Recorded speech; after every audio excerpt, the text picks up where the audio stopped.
Orban নকশালদের ডেরায় পরিণত যাদবপুর, দাবি মন্ত্রী অর্জুন সিং এর। যাদবপুর ইস্যুতে এবার তোপ দাগলেন রাজ্যের পরিবহন ও শ্রমমন্ত্রী অর্জুন সিং। শুক্রবার জগদ্দলের মজদুর ভবনে সংবাদমাধ্যমের মুখোমুখি হয়ে তিনি বলেন, কিছু দেশবিরোধী শক্তি আছে যা যাদবপুরকে হাব বানিয়ে রেখেছে।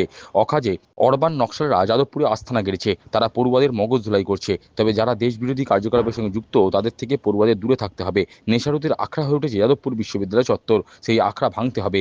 দেখুন, কিছু দেশ বিরোধী শক্তি যে আছে তারা এই যাদবপুরকে হাব বানিয়ে রেখেছে।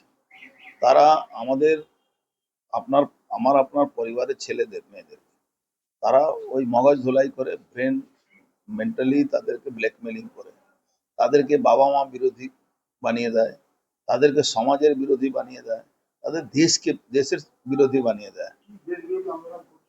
দেশ বিরোধী আন্দোলন শুধু নয়, এরা এরা আমাদের প্রধানমন্ত্রী একটা কথা বলেছে না, কিছু আরবান নকশাল যারা ব্রেন থেকে মাথা লাগিয়ে মগজ ধুলাই করে, সেই লোকগুলো ওখানে ঘর করে বসে আছে।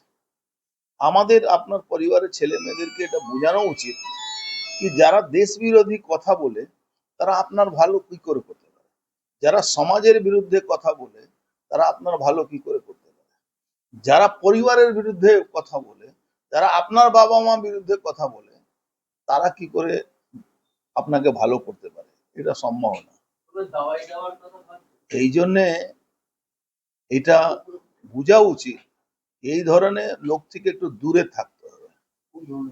যারা দেশ বিরোধী কার্যকলাপের সঙ্গে যুক্ত থাকে, যারা একটা ইনস্টিটিউশন, নাম করা ইনস্টিটিউশন, যেখান থেকে অনেক ভালো ভালো ভালো শিক্ষিত লোক বেরোতে পারে, যারা আইএস আইপিএস দেশকে চালাতে পারে, যারা অ্যাডমিনিস্ট্রেশনে থাকতে পারে, যারা পলিটিক্সে ভালো জায়গায় যেতে পারে, সেটা না করে ওই রোজ আন্দোলন এই দিতে হবে।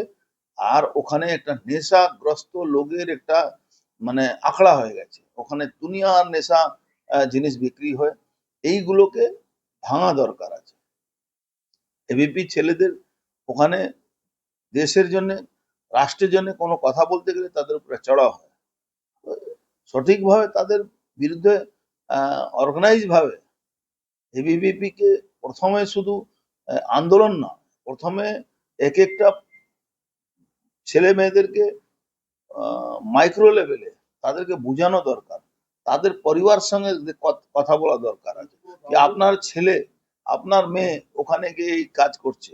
এই ধরনের যদি মাইক্রো লেভেলে যদি কাজ করা যায়, তাহলে আমার মনে হচ্ছে তারা দেশের বিরুদ্ধে যে চিন্তা ভাবনা যারা আছে সেখান থেকে আমাদের ফিরিয়ে আনা যেতে পারে।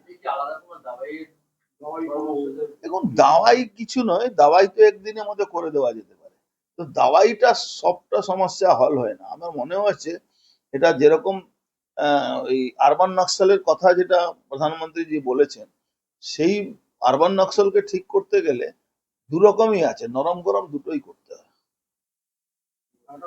মন্ত্রী সংযোজন, মাওবাদ ও অতি বামপন্থীরা ওখানে পড়ুয়াদের ওপর র্যাগিং করে এবং ছাত্রীদের নির্যাতন করে, তাই ওখানকার পরিবেশ আগে শুধরাতে হবে। দেখুন, আমার মনে হচ্ছে না ওটা কেউ ভেঙেছে, কেউ এরকম ভাঙাটা কেউ দেখাতে পারেনি, কিন্তু ভেঙেছে। এবার কি কারণে ভেঙেছে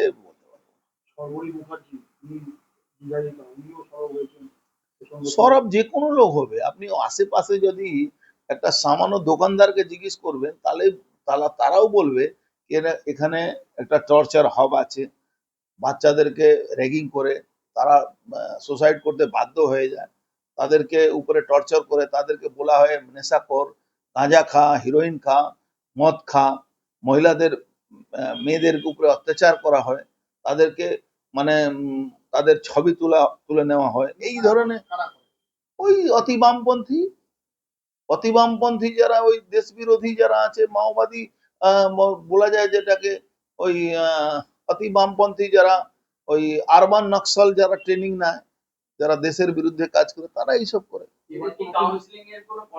ব্যাপকভাবে কাউন্সিলিং দরকার আছে। আমি তো বলছি ছেলে মেয়েদের বাবা মার সঙ্গে যোগাযোগ করা উচিত, যারা ওখানে পড়াশোনা করছে, কি আপনার ছেলে মেয়ে পড়ছে না, আপনার ছেলে মেয়েরা এই অযথা দেশ বিরোধী শক্তিদের হাতে কিছু অর্থর জন্য, কিছু পয়সার জন্য তারা নিজেকে ধরুন বাড়িতে কোনো প্রবলেম আছে, এবার ওখানে পড়ছে, হঠাৎ ধরুন 1 তারিখে টাকা বাড়ি থেকে আসার কথা, 5 তারিখে এলো, এই তোমার বাবা মা তোমাকে দেখছে না, এই ধরন থেকে মগজ ধোলাই করা হয়, তাদেরকে নেশা করার, মানে এখানে বড় একটা বিদেশি শক্তি ফাইন্যান্স করে, একদম বিদেশি শক্তি। ভারতবর্ষের মধ্যে ভারতবর্ষের ছেলে মেয়েদেরকে দেশের বিরুদ্ধে দাঁড় করাবার জন্য ব্যাপক ফান্ডিং হচ্ছে। অনেক দেশ আমাদের কেউ কেউ কেউ এটা হজম করতে পারছে কি মোদিজি আহ, ভারতবর্ষকে বিশ্বগুরু বানাতে চাইছেন? কেউ হজম করতে চাইছে কি ভারতবর্ষ $5 ট্রিলিয়ন ইকোনমি দেশ হয়ে যাবে? কেউ ভাবতে চাইছে না। তাহলে এখন এই ভয়ঙ্কর ব্যাপারটা তৎকালীন তৃণমূল সরকারের চোখে পড়ে। তৃণমূল সরকার তো নিজেই মাওবাদী তৈরি করেছিল। তৃণমূল সরকার তো নিজে ক্ষমতায় থাকার জন্য সরকারটাই চালাতো না। যে মানে কোনো ছেলে চাকরি পাবে, চাকরি কেন করবি না, যা মদের ঠেক চালা। কেউ বলছে আমার চাকরি কারখানা বন্ধ হয়ে গেছে, কারখানা বন্ধ হয়ে গেছে, তোলাবাজি করো। তৃণমূল সরকার তো এটাই করেছে। তৃণমূল সরকারের মদতে বামেরা এটাকে তৃণমূল আর বাম কোথাও আলাদা নয়। বামের বনিষ্পত তৃণমূল এসছিল, কিন্তু মমতা ব্যানার্জি ক্ষমতায় থাকার জন্য কিষণজিকে খুন করিয়েছিল। আর এই অতি বামপন্থীরা পয়সা লোভে মমতা ব্যানার্জির সঙ্গে হাত মিলিয়ে নিয়েছিল।